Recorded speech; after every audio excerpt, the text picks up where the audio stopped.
السلام علیکم۔ بسم اللہ الرحمن الرحیم۔ حضرت ابو بکر صدیق رضی اللہ تعالی عنہ کے بارے میں نبی اکرم صلی اللہ علیہ وسلم فرمایا کرتے تھے، میں نے جسے بھی اسلام کی دعوت دی اس نے کچھ نہ کچھ سوچ و بچار اور کسی قدر وقفے کے بعد اسلام قبول کیا، سوائے ابو بکر کے۔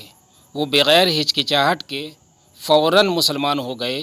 ابو بکر سب سے بہتر رائے دینے والے ہیں۔ میرے پاس حضرت جبرائیل علیہ السلام آئے اور انہوں نے کہا کہ اللہ تعالیٰ آپ کو حکم دیتا ہے اپنے معاملات میں ابو بکر سے مشورہ کیا کریں۔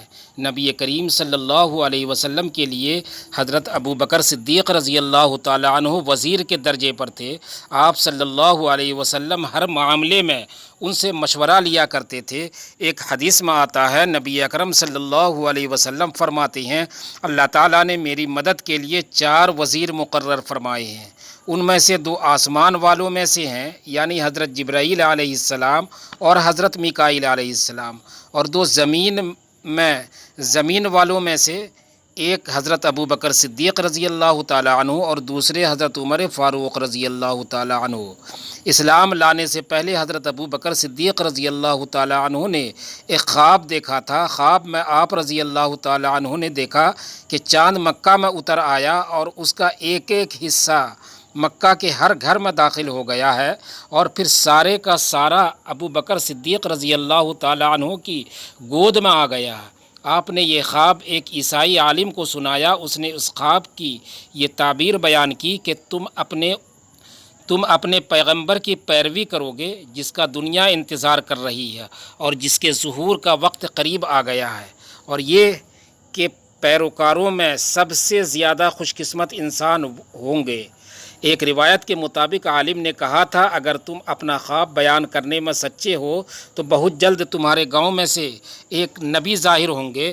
تم اس نبی کی زندگی میں اس کے وزیر بنو گے اور ان کی وفات کے بعد ان کے خلیفہ ہوگے۔ کچھ عرصے کے بعد حضرت ابو بکر صدیق رضی اللہ تعالی عنہ کو یمن جانے کا اتفاق ہوا تھا۔ یمن میں ایک بوڑھے عالم کے گھر ٹھہرے۔ اس نے آسمانی کتابیں پڑھ رکھی تھی۔ ابو بکر صدیق رضی اللہ تعالی عنہ کو دیکھ کر اس نے کہا، میرا خیال ہے تم حرم کے رہنے والے ہو، اور میرا خیال ہے تم قریشی اور تیمی خاندان سے ہو۔ ابو بکر صدیق رضی اللہ تعالی عنہ نے جواب میں فرمایا، ہاں تم نے بالکل ٹھیک کہا۔ اب اس نے کہا، میں تم سے ایک بات اور کہتا ہوں، تم ذرا اپنا پیٹ پر سے کپڑا ہٹا کر دکھاؤ۔ حضرت ابو بکر صدیق رضی اللہ تعالی عنہ اس کی بات سن کر حیران ہوئے اور بولے، ایسا میں اس وقت تک نہیں کروں گا جب تک کہ تم اس کی وجہ نہیں بتا دو گے۔ اس پر اس نے کہا، میں اپنے مضبوط علم کی بنیاد پر کہتا ہوں کہ حرم کے علاقے میں ایک نبی کا ظہور ہونے والا ہے۔ ان کی مدد کرنے والا ایک نوجوان ہوگا اور وہ ایک پختہ عمر والا ہوگا۔ جہاں تک نوجوان کا تعلق ہے وہ مشکلات میں کود جانے والا ہوگا۔ جہاں تک پختہ عمر کے آدمی کا تعلق ہے وہ سفید رنگ کا کمزور جسم والا ہوگا جس کے پیٹ پر ایک بالدار نشان ہوگا۔ حرم کا رہنے والا تیمی خاندان کا ہوگا، اور اب یہ ضروری نہیں کہ تم مجھے اپنا پیٹ دکھاؤ کیونکہ باقی سب علامتیں تم میں موجود ہیں۔ اس کی اس بات پر حضرت ابو بکر صدیق رضی اللہ تعالی عنہ نے اپنے پیٹ پر سے کپڑا ہٹا دیا۔ وہاں ان کی ناف کے اوپر سیاہ اور سفید بالوں والا نشان موجود تھا۔ تب وہ پکار اٹھا، پروردگار کعبہ کی قسم تم وہی ہو۔